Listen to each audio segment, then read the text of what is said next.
മംഗളമാംഗല്യം മംഗസുമംഗലിക താലി eternal wedding collections by Chungath jewellery. മനസ്സ് നിറയെ മാംഗല്യം മനസ്സ് നിറയെ വാത്സല്യം മനസ്സിലുണ്ടൊരു മന്ത്രകോടി മനം ബ്യൂട്ടിഫുൾ. വിവാഹം കാലങ്ങളായി ഞാൻ കണ്ട സ്വപ്നം. ശരിക്കും ഞാനൊരു രാജകുമാരിയെ പോലെ. അന്ന് എന്നെ നോക്കി എല്ലാരും പറയും ബ്യൂട്ടിഫുൾ. മനസ്സിലുള്ളത് മെട്രോയിലുണ്ട്. ഇപ്പോൾ 50,000 സ്ക്വയർ ഫീറ്റിൽ മെട്രോ വെഡിംഗ് പ്ലാസ അങ്കമാലി. കേരളത്തിന്റെ വിഷൻ എക്സ്പെർട്ട് ഇടിമണ്ണിക്കൽ എഡ്ജ് ഓപ്റ്റിക്കൽസിന്റെ 9ാമത് ഷോറൂം ഇനി അങ്കമാലിയിലും. 50 ദിവസം നീണ്ടു നിൽക്കുന്ന ഇനോഗ്രൽ ഓഫറുകൾ. ഒരു കണ്ണട വാങ്ങുമ്പോൾ മറ്റൊന്ന് സൗജന്യം. തിരഞ്ഞെടുക്കുവാൻ 100-ലധികം ഇന്റർനാഷണൽ ബ്രാൻഡുകൾ. കേരളത്തിൽ ആദ്യമായി ജർമ്മൻ ആർട്ടിഫിഷ്യൽ ഇന്റലിജൻസ് ടെക്നോളജിയുടെ സഹായത്തോടെ ഹൈടെക് ഐ ടെസ്റ്റിംഗ് ഫെസിലിറ്റി. വിദേശ നിർമ്മിത കണ്ണടകൾ 250 രൂപ മുതൽ 1 വർഷത്തെ വാറന്റിയോടെ. ഇനി കണ്ണു തുറക്കാം കാഴ്ചയുടെ പുതിയ ലോകത്തേക്ക്. Edimannickal edge opticals, opposite little flower hospital, Angamaly. Edassery jewellery, Kalady.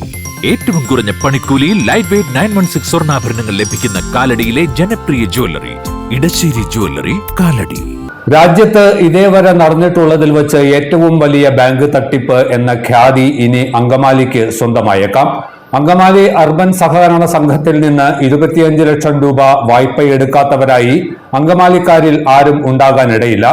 കോടികൾ കട്ടുമുടിച്ചവർ എവിടെയൊക്കെയോ ഇരുന്ന് ഊറിച്ചിരിക്കുമ്പോൾ അങ്കമാലി പട്ടണത്തിലൂടെ നെട്ടോട്ടമോടുകയാണ് ജപ്തി നോട്ടീസ് കിട്ടിയവരും നിക്ഷേപകരും. സഹകരണ ഭവൻ എന്ന് പേരെഴുതി വച്ച ഈ 3 നില കെട്ടിടത്തിൽ എന്തൊക്കെയാണ് നടന്നു വന്നിരുന്നത് എന്ന് മൂക്കത്ത് വിരൽ വച്ച് ചോദിക്കുകയാണ് അങ്കമാലിക്കാർ. എനിക്ക് 27/12/2023 ഒരു രജിസ്റ്റേർഡ് നോട്ടീസ് ആലുവ അങ്കമാലി അന്വേഷണ ഉദ്യോഗസ്ഥ അങ്കമാലി യൂണിറ്റ് ഇൻസ്പെക്ടർ സഹകരണ രജിസ്റ്റർ ഓഫീസ് അഗ്രികൾച്ചർ ബൈൻഡർ ചർച്ചിന് സമീപം ചൂണ്ടി ആലുവ എന്ന് പറഞ്ഞ ഓഫീസിൽ നിന്ന് എനിക്കൊരു ലെറ്റർ പോസ്റ്റ് രജിസ്റ്റേർഡ് ആയിട്ട് വന്നിട്ടുണ്ട്. അപ്പോൾ ഇതിനകത്ത് എഴുതിയേക്കുന്നത് അർബൻ ബാങ്കിൽ നിന്നും ഈ 1051 അങ്കമാലി അർബൻ സഹകരണ സംഘത്തിൽ നിന്നും 01405/3861 നമ്പർ പറയാം താങ്കളുടെ പേരിൽ 25 ലക്ഷം വായ്പ നൽകിയതായി കാണുമെന്നും പറഞ്ഞാണ് നോട്ടീസ് അയച്ചേക്കുന്നത്. 18/12/2023 ഈ 25 ലക്ഷം ബാക്കി നിൽപ്പുണ്ടെന്ന് കാണിച്ചാണ് നോട്ടീസ് അയച്ചേക്കുന്നത്.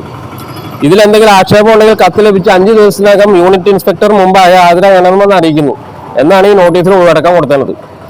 ഇത് പ്രകാരം അവിടെ പോയി അന്വേഷിച്ചു, അവിടെ കാര്യങ്ങൾ പറഞ്ഞു, അവിടുത്തെ പറഞ്ഞുകൊണ്ട് വന്നു. ഇവിടെ ഈ അർബൻ ബാങ്കിൽ വന്നതിൻ്റെ ഡീറ്റെയിൽസ് കൊടുത്തപ്പോൾ ഇതിൽ എഴുതിയേക്കണ വിവരങ്ങളെല്ലാം തെറ്റാണ്. ഇതിൻ്റെ എൻ്റെ അഡ്രസ്സ് വരെയെങ്കിലും കറക്റ്റായിട്ടുള്ള വന്നേക്കണേ. ആകെ പ്രമട്ട് 2-ൽ വന്നേക്കണ അഡ്രസ്സ് മാത്രം അത് കറക്റ്റായിട്ടാണ് കവർമ്മ അയച്ചേക്കണത്. ഉള്ളിൽ എഴുതിയേക്കണത് ബിജു ശ്രാമ്പിക്കൽ പുളിയനെന്നും പറഞ്ഞ കാര്യങ്ങളാണ് വന്നേക്കണത്. വർക്കിയുടെ മകനെന്നും പറഞ്ഞാണ് രേഖപ്പെടുത്തുന്നത്. എൻ്റെ അപ്പൻ്റെ പേര് വറീദെന്നാണ്.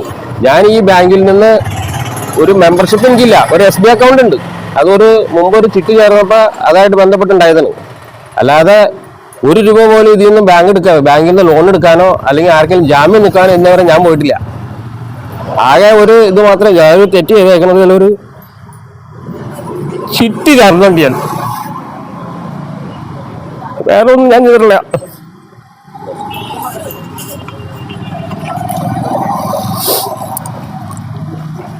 ഞാൻ ഒരിക്കലും പ്രതീക്ഷിച്ചില്ല 1 രൂപ ഒരു ബാങ്കിൽ നിന്ന് എടുത്തിട്ടില്ലേ. ഇത് കണ്ടിട്ട് ഇപ്പൊ ഉറക്കം കൂടി ഇല്ലാത്ത ദിവസങ്ങളൊന്നും ഇപ്പൊ എൻ്റെ ഭാര്യയ്ക്ക് എനിക്ക് എൻ്റെ വീട്ടിൽ എൻ്റെ ചേട്ടനെല്ലാം കൂടി 1 കോടി രൂപയുടെ നോട്ടീസ് തുടങ്ങണം 25 ലക്ഷം വെച്ചിട്ട്. ഞങ്ങൾ എന്ത് ചെയ്യുന്നൊരു ഞങ്ങളുടെ യൂണിയൻ്റെ ഒരു പ്രസിഡൻ്റായിരുന്നു. ആ നിലയ്ക്ക് ഞങ്ങളുടെ ബന്ധം മാത്രമേ ഞങ്ങൾ തമ്മിലുള്ളൂ. പിന്നെ എൻ്റെ കൂട്ടുകാരൻ അവിടുത്തെ ഒരു സ്റ്റാഫാണ്. ഈ അഡ്രസ്സ് മുഴുവൻ കൊടുക്കുന്നത് ആ സ്റ്റാഫിന് അറിയാൻ പോലെ എൻ്റെ ഭാര്യയുടെ അഡ്രസ്സ് എൻ്റെ വീട്ടിലെ എല്ലാവരുടെയും അഡ്രസ്സ് വെച്ച് വന്നിട്ടുണ്ട്. ഇത് എങ്ങനെ തരണം ചെയ്യുന്നു അങ്ങനത്തെ കാര്യങ്ങളൊന്നും അറിയാൻ പാടില്ല. പോലെയുള്ള വിശ്വാസം കൊണ്ട് മാത്രമാണ് നമ്മൾ ഇത് ഇത്രയ്ക്ക് രൂക്ഷമാവുന്നുള്ള കാര്യം നമുക്ക് അറിയാൻ പാടില്ല. ഒരു കാര്യമില്ല. ഞങ്ങൾ ഒരു 2 പേര് ജാമ്യം വേണ്ടി ഒരു 1.5 ലക്ഷം രൂപ ലോൺ എടുത്തിട്ട് അത് മാത്രം ഞങ്ങൾ ബാങ്കായിട്ട് ബന്ധമുള്ളൂ.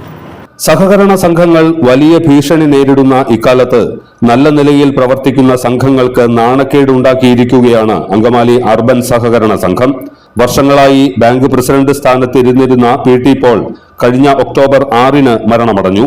ആലുവയിലെ ഒരു ഹോട്ടൽ മുറിയിൽ PT പോളിനെ മരിച്ച നിലയിൽ കണ്ടെത്തുകയായിരുന്നു. ഹൃദയാഘാതമാണ് മരണകാരണമെന്ന് പോസ്റ്റ്മോർട്ടം റിപ്പോർട്ടിൽ പറയപ്പെടുന്നുണ്ടെങ്കിലും ഇതു സംബന്ധിച്ച് അന്വേഷണം വേണമെന്ന ആവശ്യവും ഇപ്പോൾ ഉയരുന്നുണ്ട്. PT പോളിന്റെ മരണശേഷം പുറത്തുവന്ന വിവരങ്ങൾ ആരെയും ഞെട്ടിക്കുന്നതും അത്ഭുതപ്പെടുത്തുന്നതുമാണ്. മൈൻഡ് ഓഫ് അങ്കമാലി വാർത്തയിലൂടെയാണ് ഈ വിവരങ്ങൾ പുറം ലോകം അറിയുന്നത്. ബാങ്കിന് സാമ്പത്തിക പ്രതിസന്ധിയുണ്ടെന്നും അതെല്ലാം പരിഹരിക്കപ്പെടുമെന്നും ഡയറക്ടർ ബോർഡ് അംഗങ്ങളും ജീവനക്കാരും സഹകാരികളെയും നിക്ഷേപകരെയും ബോധ്യപ്പെടുത്തി. എന്നാൽ ബാങ്കിലെത്തിയ നിക്ഷേപകർക്ക് 10 പൈസ പോലും കിട്ടാതെ വന്നതോടെ പ്രശ്നം രൂക്ഷമായി. പണം കിട്ടാത്തവർ ബാങ്കിലെത്തി ആത്മഹത്യാ ഭീഷണി മുഴക്കിയ സംഭവം വരെ ഉണ്ടായി. നിക്ഷേപകർ സംഘടിച്ച് നിക്ഷേപക സംരക്ഷണ സമിതി രൂപീകരിച്ച് പ്രത്യക്ഷ സമരം ആരംഭിക്കുകയും ചെയ്തു. ഇതിനിടെയാണ് അങ്കമാലിക്കാരെ ആകെ ഞെട്ടിച്ചുകൊണ്ട് വായ്പാ തട്ടിപ്പ് പുറത്തുവരുന്നത്. സംഘത്തിൽ നിന്ന് വായ്പയെടുത്ത 25 ലക്ഷം രൂപ ഉടൻ തിരിച്ചടയ്ക്കണമെന്നാവശ്യപ്പെട്ട് 100 കണക്കിന് പേർക്ക് എൻക്വയറി ഓഫീസറുടെ നോട്ടീസ് ലഭിച്ചു. ഇവരിൽ പലരും അങ്കമാലി അർബൻ സഹകരണ സംഘം ഏതെന്നു പോലും അറിയാത്തവരായിരുന്നു എന്നതാണ് യാഥാർത്ഥ്യം. ഈടോ ബന്ധപ്പെട്ട രേഖകളോ ഒന്നുമില്ലാതെ വെറും അഡ്രസ് മാത്രം വച്ച് 100 കണക്കിന് പേർക്ക് എങ്ങനെ 25 ലക്ഷം രൂപ വീതം വായ്പ നൽകി എന്നതാണ് അത്ഭുതപ്പെടുത്തുന്നത്. അപകടത്തിൽപ്പെട്ട് എഴുന്നേറ്റു നിൽക്കാൻ പോലുമാകാതെ വർഷങ്ങളായി കിടപ്പിലായ പീച്ചാനിക്കാട് സ്വദേശി അനൂപിനും ഭാര്യയ്ക്കും മാതാപിതാക്കൾക്കുമെല്ലാം 25 ലക്ഷത്തിന്റെ നോട്ടീസ് കിട്ടി. കോതമംഗലം സ്വദേശിയായ വ്യവസായിയുടെ സ്വത്ത് ഈടായി കാണിച്ചാണ് ഇതിൽ 4 ലോൺ അനുവദിച്ചിരിക്കുന്നത്. അങ്കമാലിയിലെ ഒരു വ്യാപാരിയുടെ ഈടിന്മേൽ 25 ലക്ഷവും വായ്പ നൽകിയതായാണ് രേഖകളിൽ പറയുന്നത്. എന്നാൽ ഈ ലോണുകളൊന്നും തന്നെ തങ്ങൾ എടുത്തതല്ലെന്നും ഈ പണമെല്ലാം ആരുടെ അക്കൗണ്ടുകളിലേക്കാണ് പോയതെന്ന് അന്വേഷിക്കണമെന്നും അനൂപ് പറഞ്ഞു. എൻ്റെ പേര് അനൂപ്. ഞാൻ അങ്കമാലിയിൽ പീച്ചാനിക്കാട് താമസിക്കുന്ന ആളാണ്. കുറച്ച് ദിവസം മുമ്പ് എൻ്റെ പേരിൽ അങ്കമാലി അർബൻ സംഘത്തിൽ നിന്നൊരു നോട്ടീസ് രജിസ്റ്റേർഡ് വന്നു. അത് തുറന്നു നോക്കി കഴിഞ്ഞപ്പോൾ 25 ലക്ഷം രൂപ വായ്പ എടുത്തിട്ടുണ്ട്, അത് തിരിച്ചടയ്ക്കാൻ പറഞ്ഞാണ് നോട്ടീസ് ആയിരുന്നത്. 2 ദിവസത്തിനുള്ളിൽ നമുക്ക് നമ്മുടെ വീട്ടിൽ മറ്റുള്ള അപ്പച്ചൻ്റെ പേരിൽ, അമ്മച്ചിയുടെ പേരിൽ, എൻ്റെ ഭാര്യയുടെ പേരിൽ, അപ്പച്ചൻ്റെ അനിയൻ്റെ പേരിൽ, അങ്ങനെ മൊത്തം 5 നോട്ടീസുകൾ വന്നു. നമ്മൾ ഇതിനെക്കുറിച്ച് അന്വേഷിക്കാനായിട്ട് ബാങ്കിൽ ചെന്ന് ചോദിച്ചു കഴിഞ്ഞപ്പോൾ നമ്മൾ ആ ബാങ്കുമായിട്ട് ഇതുവരെ യാതൊരു ബന്ധമില്ലാത്ത ആൾക്കാരാണ്. ഒരു കാര്യത്തിന് ആ ബാങ്കിൽ പോവുകയോ ഒരു ലോൺ എടുക്കുകയോ യാതൊന്നും ചെയ്തിട്ടില്ല. അവിടെ ചെന്നപ്പോൾ നമ്മളുടെ പേരിൽ മെമ്പർഷിപ്പ് ഉണ്ട്, അക്കൗണ്ടുകളുണ്ട്, പ്രോപ്പർട്ടികളുണ്ട്. അതിൽ 4 പ്രോപ്പർട്ടി ഞങ്ങളുടെ ഇരിക്കുന്നത് ഒരു റോയ് കുര്യൻ എന്ന് പറയുന്ന കോതമംഗലം സ്വദേശിയുടെ 4 പ്രോപ്പർട്ടികൾ വെച്ചിട്ടാണ് വായ്പ അനുവദിച്ചിട്ടുള്ളത്. ആ 4 ഒപ്പിട്ടിരിക്കുന്നത് അവിടുത്തെ ഒരു ബോർഡ് മെമ്പറായ VD ടോമിയാണ്. പിന്നെ ഒരു ഇതിൽ വന്നിരിക്കുന്ന ഡീറ്റെയിൽ എടുത്ത് നോക്കി കഴിഞ്ഞപ്പോൾ അതിലൊരു ജോർജ് സ്റ്റീഫൻ എന്ന് പറയുന്ന ആളുടെ അങ്കമാലിലുള്ള ഒരു കടമുറിയാണ് വെച്ചിരിക്കുന്നത്. അതിലിപ്പോ അവിടുത്തെ മേരി ആന്റണി എന്ന് പറയുന്ന ഒരു ബോർഡ് മെമ്പറാണ് ഒപ്പിട്ടിരിക്കുന്നത്. അങ്ങനെ പേപ്പറുകൾ വന്നിരിക്കുന്നു. ഇത് എന്താ ചെയ്യേണ്ടതെന്ന് നമുക്കറിയില്ല. നമുക്ക് കിട്ടിയിരിക്കുന്ന ഈ ഡീറ്റെയിലുകൾ എടുത്തതിൽ 4 പ്രോപ്പർട്ടികൾ റോയ് കുര്യന്റെ പേരിലുള്ളതിലാണ് നമുക്ക് വായ്പ അനുവദിച്ചിട്ടുള്ളത്. അങ്ങനെ വരുമ്പോൾ ഈ 25 ലക്ഷം രൂപ വെച്ച് റോയ് കുര്യൻ എന്ന് പറയുന്ന ആളുടെ അക്കൗണ്ടിലേക്ക് ആയിരിക്കണം പോയിരിക്കുന്നത്. പിന്നെ ഒരാള് ജോർജ് സ്റ്റീഫൻ എന്ന് പറയുന്ന ആളുടെ പ്രോപ്പർട്ടി വെച്ചിട്ടുള്ളതാണ്. ആ പൈസ സ്വാഭാവികമായിട്ട് അയാളുടെ അക്കൗണ്ടിലേക്ക് ആയിരിക്കും പോയിരിക്കേണ്ടത്. ഇത് അന്വേഷിക്കണം, ആര് കൊണ്ടുപോയി എന്ന് കണ്ടെത്തണം. മാത്രമല്ല ഇവർക്ക് ഇത് കൈപ്പറ്റാൻ പറ്റിയിട്ടില്ലെങ്കിൽ, ഇവരിത് അറിയുന്നുണ്ടെങ്കിൽ വന്ന് അന്വേഷിക്കണം, ഇത് ആര് കൊണ്ടുപോയി, ഈ പണം ആരാണ്, ഇവരെയും പറ്റിച്ചിട്ട് ആരെങ്കിലും കൊണ്ടുപോയതാണോ എന്ന് കണ്ടുപിടിക്കണം. അങ്കമാലി പീച്ചാനിക്കാട് പുളിയനം പ്രദേശങ്ങളിൽ മാത്രം 150ഓളം പേർക്ക് 25 ലക്ഷത്തിന്റെ വായ്പാ കുടിശ്ശിക നോട്ടീസ് കിട്ടിയതായാണ് പറയപ്പെടുന്നത്. ഈ തുക തന്നെ 37.5 കോടിയോളം വരും. വായ്പ എടുക്കാത്ത സാധാരണക്കാർക്ക് ഇത്ര ഭീമമായ തുക അടയ്ക്കാനാകില്ല എന്ന് ഉറപ്പാണ്. എങ്കിൽ പിന്നെ നിക്ഷേപകർക്ക് തങ്ങളുടെ പണം എങ്ങനെ തിരികെ ലഭിക്കും എന്ന ചോദ്യമാണ് ഉയരുന്നത്. എന്തുതന്നെയായാലും കരുവന്നൂർ അടക്കം കേരളത്തിൽ ചില സഹകരണ സംഘങ്ങളിലുണ്ടായ തട്ടിപ്പുകളെ കടത്തിവിട്ടുന്ന കൊള്ളയാണ് അങ്കമാലി അർബൻ സഹകരണ സംഘത്തിൽ നടന്നിട്ടുള്ളത് എന്ന് വ്യക്തം. സാധാരണക്കാരന്റെ വയറ്റത്തടിച്ച് നെഞ്ചും വിരിച്ചു നടക്കുന്ന കൊള്ളക്കാർക്കെതിരെ നടപടിയുണ്ടാകണം.